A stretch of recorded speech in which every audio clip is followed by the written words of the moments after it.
I didn't think it would come to this. I never imagined that my life would fall apart just weeks after the birth of our first child. You expect sleepless nights, right? The constant feeding, changing, rocking to sleep, those things are supposed to be exhausting. But no one tells you about the other kind of exhaustion, the one that claws at your gut when something feels off in your marriage, when the woman you've promised to love forever starts to drift away in ways you can't fully explain. It was a Friday evening, the baby had finally settled after hours of fussing. You'd think by now I'd have this down, but every time feels like the first, and I still catch myself wondering if I'm doing it right. Anyway, she was in the shower, her usual routine after a long day. I could hear the water running as I finally slumped down onto the couch, staring blankly at the muted TV. That's when I saw it. Her phone, casually tossed onto the edge of the crib. Normally, she's glued to it, like most people. Checking Instagram, texting, whatever. But tonight, it was just sitting there, unlocked, screen still glowing. I glanced up toward the bathroom. The water was still running, and she probably wouldn't be out for a while. I told myself I shouldn't look. I didn't want to be that guy, the paranoid husband snooping through his wife's phone.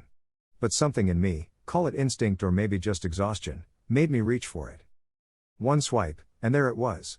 A text thread opened to a name I didn't recognize. Daniel. The last message stared at me like a punch to the gut. Can't wait to see you again. Yesterday was amazing. I keep thinking about your lips. My heart pounded so loud I thought it would wake the baby. My hand trembled, but I forced myself to scroll up, fighting the nausea rising in my throat.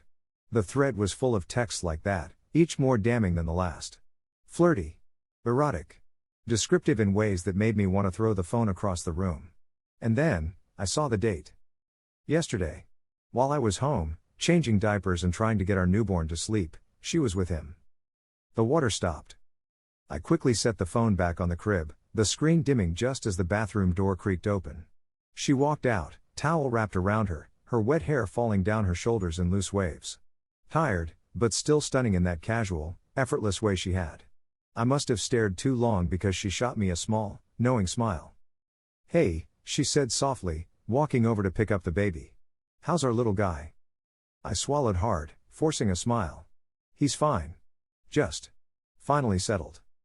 But inside, I was anything but settled. I didn't confront her that night. I probably should have.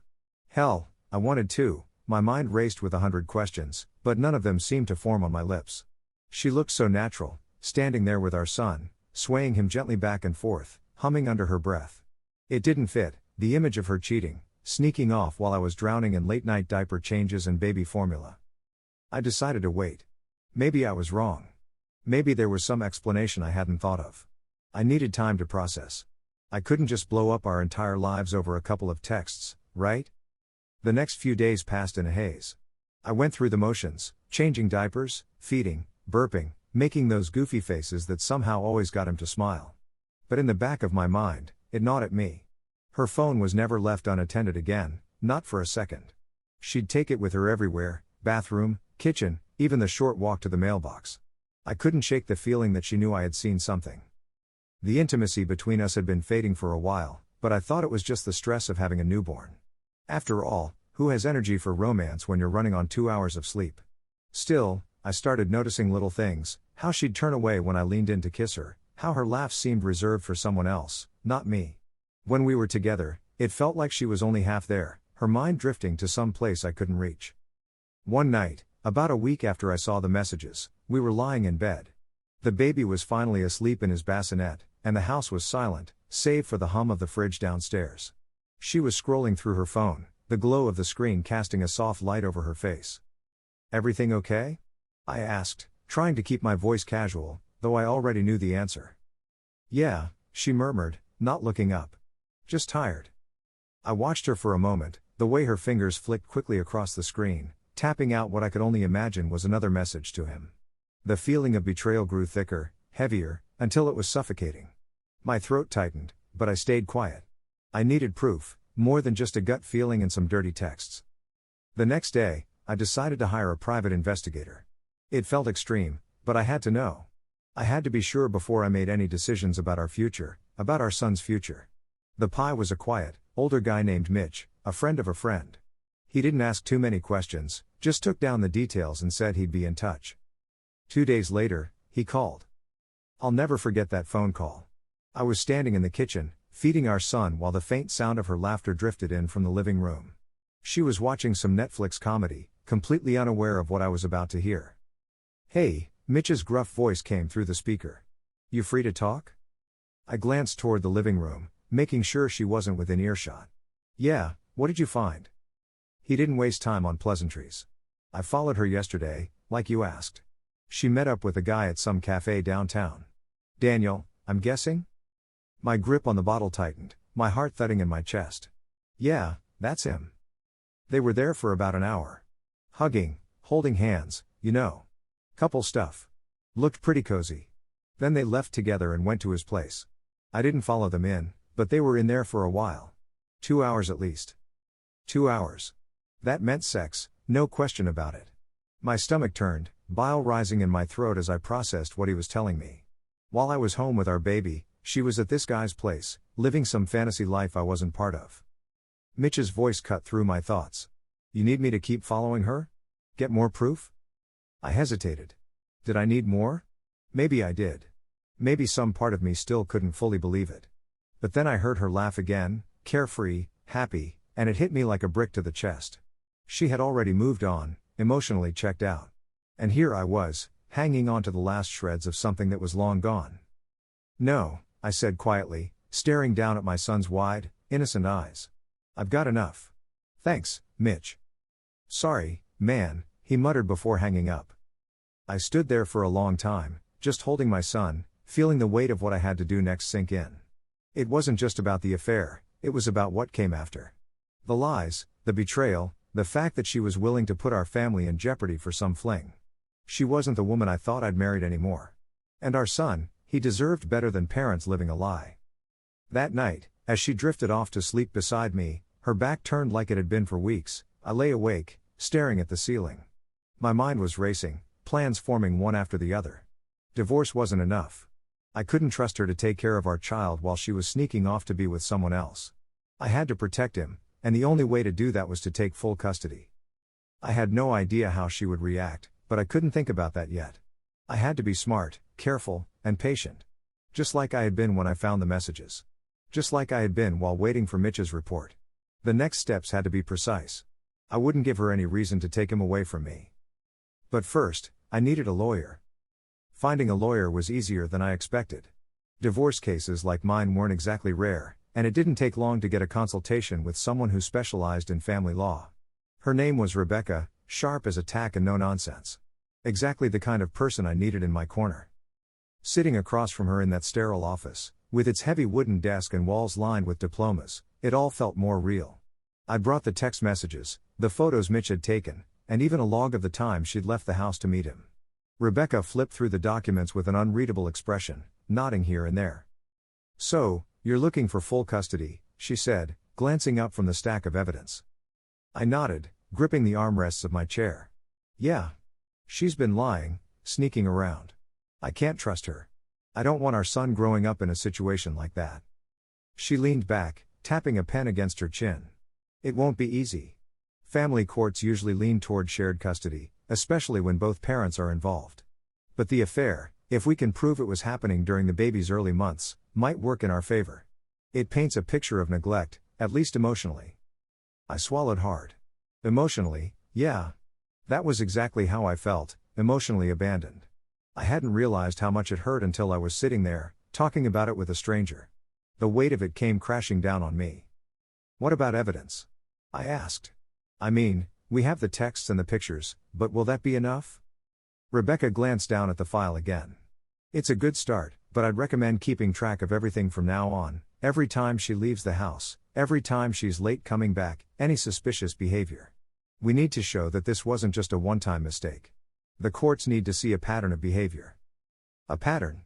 That wouldn't be hard to establish. She'd been disappearing more often lately, using excuses that didn't even make sense half the time. And when she was home, she wasn't present. She'd scroll through her phone or zone out, leaving me to do most of the heavy lifting with the baby. Rebecca must have seen the doubt flicker across my face because she added, "I know this is tough, but you're doing the right thing. The courts prioritize the child's well-being, and if we can show that you're the more stable, reliable parent, it increases your chances of getting full custody." I nodded, the weight of everything starting to settle on my shoulders. How do we start? We file for divorce and submit the evidence. I'll draft up the custody agreement, aiming for full custody with visitation rights for her. In cases like this, mediation is usually required before it goes to court, but if she fights it, we'll be ready. As I left her office that day, clutching a stack of papers and legal documents, I felt the first stirrings of something I hadn't felt in a long time: control. This wasn't how I pictured my life going, but at least now I had a plan. I wasn't going to let her betrayal destroy me, and I certainly wasn't going to let it affect my son's future. That night, I looked at her differently. She sat on the couch, phone in hand, her face illuminated by the screen as she scrolled through something, probably texting him again. But I didn't feel that familiar sting of jealousy or pain. Instead, I felt detached, almost cold. She was no longer the woman I loved, but someone I had to protect myself and my son from. I was already a step ahead, and she didn't even know it. The papers were ready. All I had to do now was serve them. I served her the papers on a Wednesday, just after she came back from one of her errands. The timing couldn't have been better, our son was napping, and I'd been home all day, waiting, nerves wound tight. I had gone over the scenario in my head 100 times, planning every word, imagining every possible reaction. But none of that stopped my heart from pounding when I saw her walk through the door. She looked tired, a little flushed, her brown hair messily pulled into a bun. She shot me a quick smile as she dropped her bag by the door, probably expecting everything to be as it had been, a husband holding it together, playing the part, pretending nothing was wrong. "Hey," she said casually, kicking off her shoes. "How was your day?" I didn't respond right away. Instead, I stood up from the couch, the manila envelope feeling like a lead weight in my hand. She noticed my silence and turned to look at me, her smile faltering. "What's going on?" she asked, her brow furrowing. I walked over, my steps feeling heavy, and held the envelope out to her. For a second, she just stared at it, as if she didn't understand what it was. Then, slowly, she reached out and took it, her eyes scanning the front before flicking back up to meet mine. "Divorce papers," I said, my voice steady. "And I'm filing for full custody." Her reaction? Well, I wish I could tell you exactly what it was. I wish I could describe the look on her face or the words that followed, but the truth is, it all became a blur. I watched her lips move, saw her eyes widen, her body stiffen as she clutched the envelope, but I didn't hear her. It was like I'd turned off, shut down. The weeks of tension, the sleepless nights, the heartache, I was done. I had given her so many chances to come clean, to explain, to be the woman I thought I'd married. But every time, she chose him. Every secret meeting, every lie, every message she thought I didn't know about, it had all led to this moment. And now, there was no turning back. I vaguely remember her saying something, denials, maybe? Or excuses. But I didn't care anymore. The shock in her eyes wasn't enough to stop me, and neither were her words, whatever they were. I had already set the wheels in motion. The papers were filed, the evidence was there, and the custody fight was about to begin. I could see her chest rising and falling, her breathing quickening as she glanced down at the envelope again, maybe trying to process what was happening. I wasn't sure if she was going to break down, lash out, or try to bargain. And honestly, I didn't need to know. None of that mattered anymore. Our son stirred upstairs, his soft cries filtering down through the baby monitor. I turned, heading toward the stairs. "I'll get him," I said quietly, leaving her standing there, frozen with the papers in her hand. As I climbed the stairs, a strange sense of calm washed over me. The worst was behind me now. I'd protected our son, taken the first steps toward a new life for both of us. And whatever came next, her reaction, the custody battle, all the fallout, it didn't scare me anymore. Because now, I had nothing left to lose. How would you react if you found out your partner was cheating while you were focused on family?